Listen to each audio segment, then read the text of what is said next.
Hey folks, since this will be, well, technically my second video on this account, I first talked about what happened and why I started this new page. I wanted to start with reviews, so I figured I'd talk about my favorite director, John Carpenter.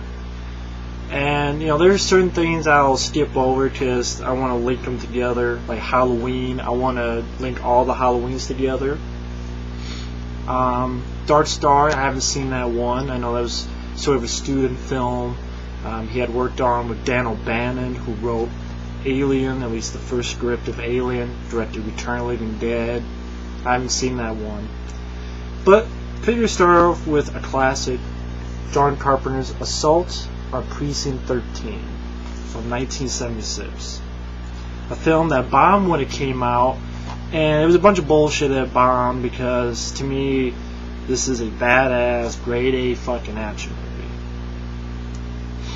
movie.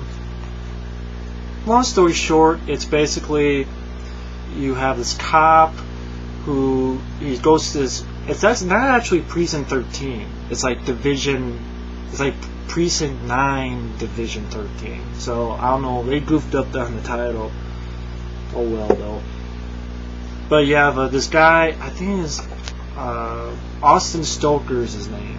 That's the actor. Played Bishop. And, you know, he's going to sort of, this is the last day of this precinct being open, they're shipping everything out, and at the same time, two other things are going on. You have this prison bus that holds one of our other lead characters, Napoleon Wilson, played by Don Jostin.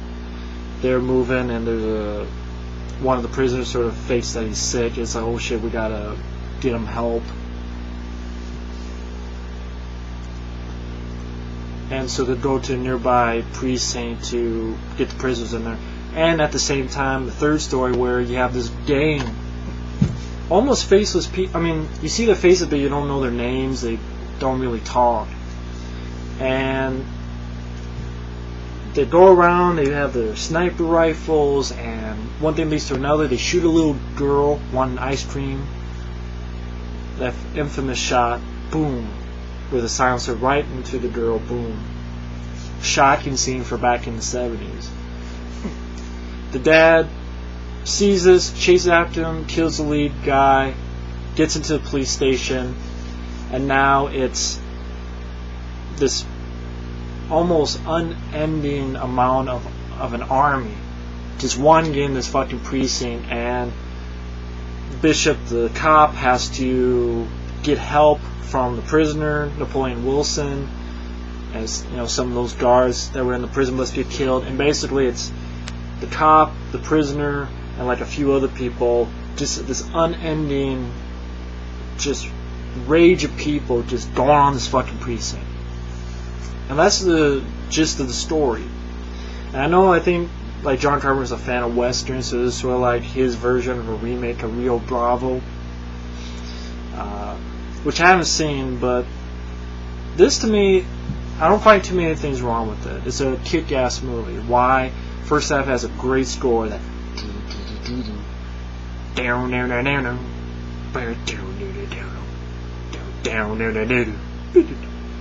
it is grade A badass score. It's catchy, it's simple, but it fits like a fucking T. Way back in the day in the 70s, you didn't need huge special effects. This doesn't even have big explosions and rapid fire editing. It had a great mood. The army was almost like a Night of the Living Dead type zombie army almost. It's the faceless people. You don't know their names, and they just keep on coming. Of course, you have this great relationship and excellent cast. I mean, I'm sorry, Austin Stoker, the cop, and Don Jostin, who they have this little thing with. You know, why did they call you Napoleon? You know, maybe if we survive long enough, I'll tell you. They have a good rapport between each other, and you know, one sort of respects the other, and you get a certain vibe between them, and it's a good vibe. I wasn't a fan of the girl, I forget what the girl's name, like the third lead. Like, there's a scene where she gets shot and then there's no reaction. Boom! And it's like, I'm sorry, is this girl an actual zombie, or is she going to react to getting shot? I mean, I didn't hate it because I'd rather have that than, blubbering, shit, blubbering, bitch. No offense to any women out there, but I don't want no, if I had to pick, I'd rather have a strong woman. But it's like, wow, this girl's like a female Terminator. Like, she is shot. It's like nothing, not a thing. So, I really love the character that Tony Burton plays. If anyone sees the film, you go, oh, that's the guy from the Rocky films, who was Apollo Creed's trainer, and later on helped train Rocky in Rocky IV, and Rocky Balboa as well, and at the beginning of Rocky V. Tony Burton, I think he plays Wells, and there's great dialogue too. The John Carpenter, he wrote this, so yeah, John Carpenter wrote a lot of great dialogue. Like there's a scene where they need to get across, and they're like, who's going to go through the sewers to try to hotwire this car? And they all look at him and go, shit. And Napoleon's like, we haven't even flipped the coin yet. He says, I'm going to lose. You have a bad attitude, Wells. I always lose. Bad luck all my life. I think I ended up here. Maybe luck will change. Maybe. If we flip a coin. If we don't flip a coin. But if we play potatoes. And that game, what was it? Like 1 potato, 2, 3, 4, 5, 6, 7 more. 8, 9, 10, 11. Kiss my ass and go to heaven. It goes, goddamn, I'll lose. We're going to do it again. I love this character. And there's another line that's like, there's this great action scene. Just simple the way they did it in a way. Because it's, a lot of the killers are using silencers. That's why people can't hear. Not a lot of people get to the precinct. Also, it's in a bad part of town and not many people go by. And just simple, shots. And John Carpenter shows he's great at directing action and suspense. Like when the cops try and get the trunk open for the weapons, gets in nick of time, gets the shotgun, and Napoleon gets pew pew pew. And so that, oh shit, the cop just gave a prisoner a weapon, he's going to use it on the cop. But no, things won't work out. But I was talking about Tony Burton. It's like, I got a plan. It's called Save Ass. Here's how it works. I slip out of one of these windows and run like a bastard. And spoilers here. I mean, he does get killed, and I'm like, oh, it's shocking, but it's like, I like that character. So that's one thing I didn't like. I mean, I can't blame the movie for it, but for making me like a character. But I liked it, and it was sad to see him go. But I mean, and it has a great ending where, obviously Napoleon's still a criminal, but they all have been pushed back, and get a lucky shot, they put a canister, boom, blows the whole place up.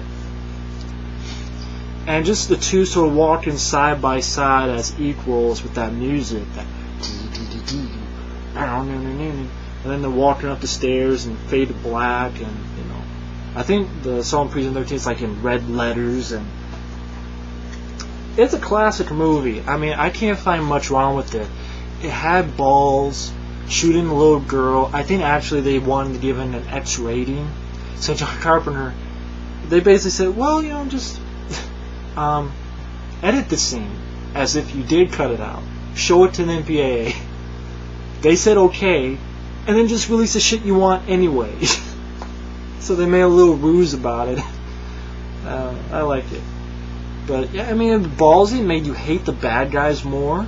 I like the fact that it was sort of a faceless game. You didn't need to know the why are they doing this. Oh, I was abused with a child and all this bullshit. You didn't need to know that. It's just these are badass, crazy fuckers who are riding around seeing who they're going to snipe, and it could be anybody. They don't give a shit who you are. It's just you're in their way, boom, like you're dead. And to me, that's more frightening. It's like any minute I could walk down, boom, someone kills me, and it's like I didn't do anything. They don't give a fuck. But yeah, Saw in Precinct 13. I can't find much wrong. It has a classic score.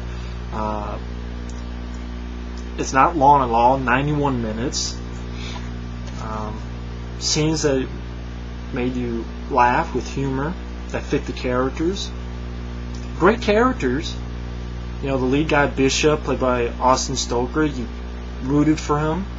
He was a man with a reason. He was a guy who was an African American character who actually was strong and didn't take shit. I can't find much wrong with it. I really don't. You know, it's a great, good pace, good action, great atmosphere. It's almost like a horror film at times with the atmosphere, and an excellent score. So I can't really find anything wrong with it. So thanks for watching my first review on this channel, and stay tuned for more John Carpenter goodness. Thanks for watching, and take care.